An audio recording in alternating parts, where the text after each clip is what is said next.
La propuesta de esta serie de podcast, al menos de esta temporada en concreto, es hablar de los héroes. Sin embargo, en las entregas precedentes quizás no hemos podido apreciar al héroe prototípico en todo su esplendor, aquel en el cual uno deposita todo lo positivo, toda la virtud o todo lo que uno no tiene. En su libro del desasosiego, Pessoa nos dice: "Me entristece aquel que nunca fui, y no sé qué especie de nostalgia es el recuerdo que tengo de él". La figura heroica tiene, como sabemos, un valor inestimable para cualquier comunidad por representar de la manera más acabada las virtudes que creen poseer, la historia que cuentan de ellos mismos. Así también sucede con las personas en su individualidad. El héroe nos permite encontrarnos con esa dimensión de nosotros mismos tan cercana al ideal. Y sin embargo, en los episodios anteriores me encargué de dar cuenta de algunos aspectos del sujeto heroico que proyectan una sombra sobre su figura modélica e impoluta. Tanto Sheldon como Cersei están dañados, uno por la conciencia de soledad, otro por la conciencia de su derrota. Esta mínima regularidad podría llevar a pensar que el héroe, en realidad, no es perfecto, o eso espero. Para continuar en este sentido, esta vez hablaré de Atreyu. The Neverending Story es una película que ya tiene unos cuantos años, pero marca claramente el camino del héroe, aunque con algunas particularidades más que interesantes. Es, en algún sentido, un típico relato enmarcado, es decir, Bastian lee un libro y esa historia es el sustento de la trama. Una de las particularidades es que los personajes acaban tomando conciencia de que sus vidas adquieren realidad en tanto alguien lea su historia. Es un tema que siempre se nos presenta como algo sorprendente y revelador de nuestra propia condición de historias que alguien cuenta. Borges lo plantea de manera insuperable en Las ruinas circulares. Un mago se esmera en soñar un hombre de tal manera de imponerlo a la realidad, solo para darse cuenta de que él también está siendo soñado, de que su vida es el sueño de alguien más. El horror ante lo infinito nos invade hasta lo más profundo. Diré que Fantasía, el reino en el que transcurre la historia, se encuentra amenazada por una suerte de Thanatos, una fuerza de disgregación de los elementos que llaman The Nothing. Todo podría llegar a desaparecer de un momento a otro, pero el héroe acude al llamado.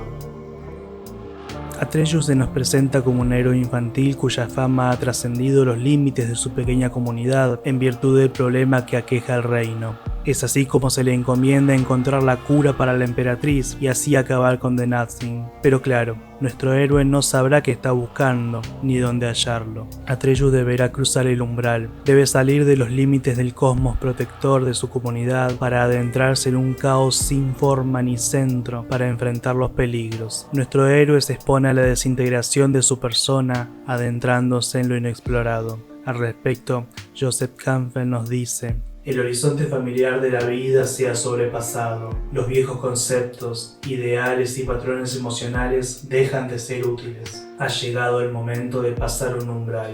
La aventura es siempre y en todas partes un pasar más allá del velo de lo conocido a lo desconocido. Las fuerzas que cuidan las fronteras son peligrosas. Tratar con ellas es arriesgado, pero el peligro desaparece para aquel que es capaz y valeroso". El joven apenas duda en dar ese paso hacia lo desconocido y asume con valentía la tarea de fundar un nuevo orden en medio del caos. El primer golpe será difícil incluso para nosotros. Hallar un centro es algo que instintivamente hacemos para sobrevivir, y Atreyu decide buscar a Morla, el sabio, en algún lugar en Deadly Swamp of Sadness. Por supuesto que logra hallarlo, pero hay un precio.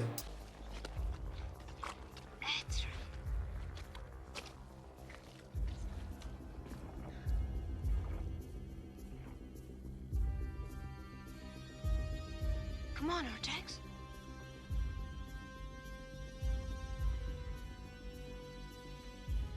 What's the matter? What's wrong?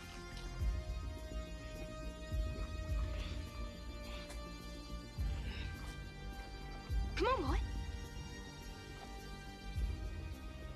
What's the matter?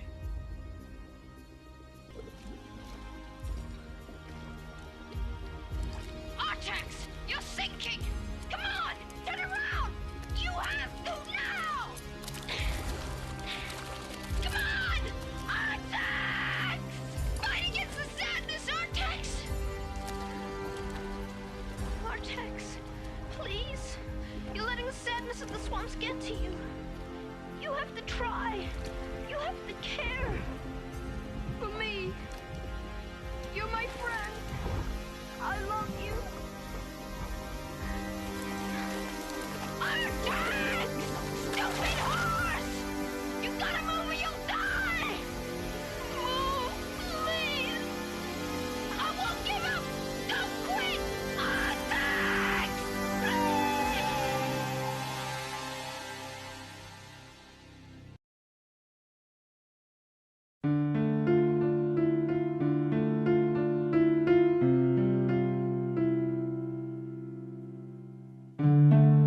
Nuestro héroe ahora tiene un pretexto para abandonar su misión. El lugar es la perfecta metáfora de la derrota espiritual. A su modo se asemeja al vientre de la ballena. Atreyu debe dejar atrás aquello que lo vincula directamente con la hondura de su ser, y por un momento se detiene.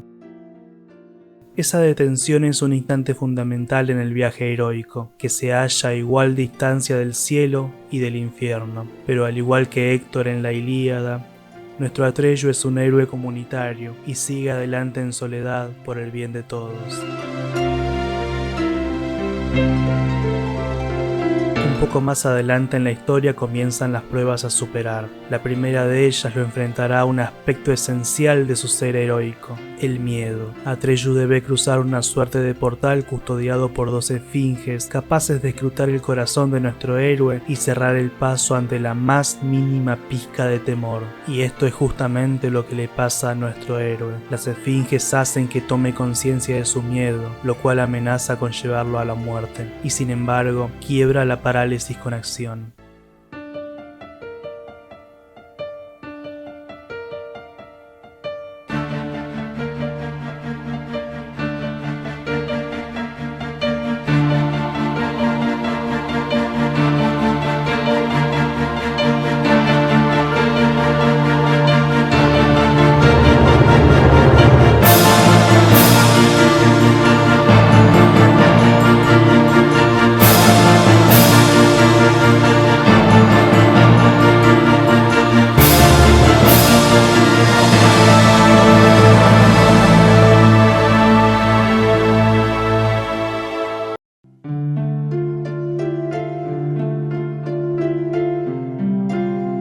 Esto no significa que el jovencito haya dejado de tener miedo, o que tenga alguna certeza de lo que va a suceder. Solo actúa, rellena ese hueco de silencio con acción, una especie de metáfora en miniatura de la historia toda. Al vacío de la nada se lo enfrenta llenándolo de acción, al silencio de la nada se lo enfrenta pronunciando el nombre, a la tristeza de la pérdida del ser se le enfrenta fundando el futuro. Chantal Meliar, en su extenso poema Escribir, dedica un momento al tema del héroe y el miedo. Escribir. ¿Por qué el héroe se hace con el miedo? Sobre todo su miedo, a partir de su miedo se hace héroe el héroe, ahuecando el miedo y llenándolo de acción para entumecerlo, haciendo tiempo en lo hermoso, haciendo tiempo en lo vivo. Yo no soy ningún héroe, yo solo escribo para colmar la distancia entre mi miedo y yo.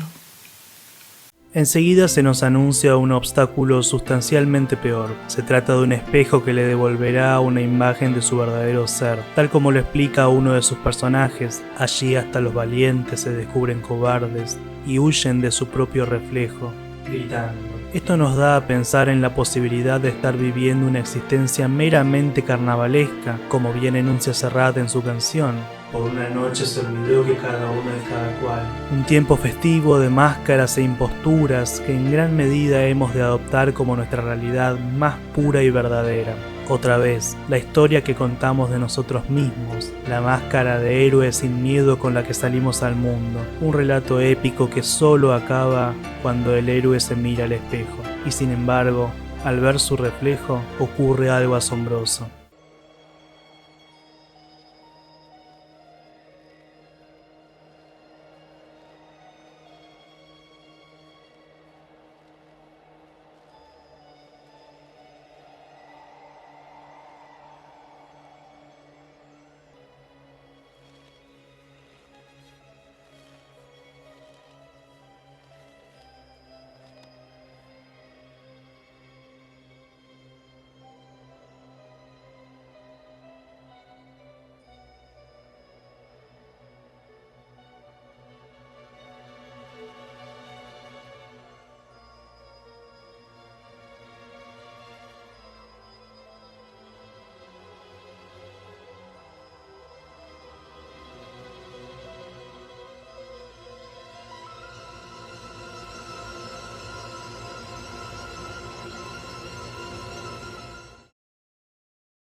La belleza de esta historia reside justamente aquí, en la posibilidad de entender que lo que nos hermana con la figura del héroe es su carencia. Atreyu no deja de temer lo incierto del futuro, tampoco deja de lamentar sus pérdidas. De hecho, se detiene a contemplarlas como quien ve aquello que ama escurrirse de sus manos, sabiendo que nada puede hacer para retenerlo. Otra vez tengo que recurrir al poema ya citado. Escribir como condescendencia y como rebeldía, sin elección, sin pausa, porque se va la luz, las fuerzas se le acaban y el ser se va de vuelo en las garras de un ave carroñera. ¿Y qué podemos decir a todo esto nosotros, que probablemente no somos capaces de llenar la pérdida con acción? El valor de héroe en sí como modelo es para nosotros la ilusión de un porvenir glorioso. El héroe es para nosotros una promesa. Necesitamos creer en algún punto que todo va a estar bien, que hay un camino trazado por recorrer. Nos cuesta aceptar que el héroe nunca está seguro de su siguiente aventura. La grandeza del héroe se manifiesta en que no sabe cómo terminará su cuento, y aún así avanza. Nosotros, mientras tanto, seguimos solos, sollozando en el pantano, mientras ansiamos el retorno a nuestra patria natal, aún sabiendo que ya no existe.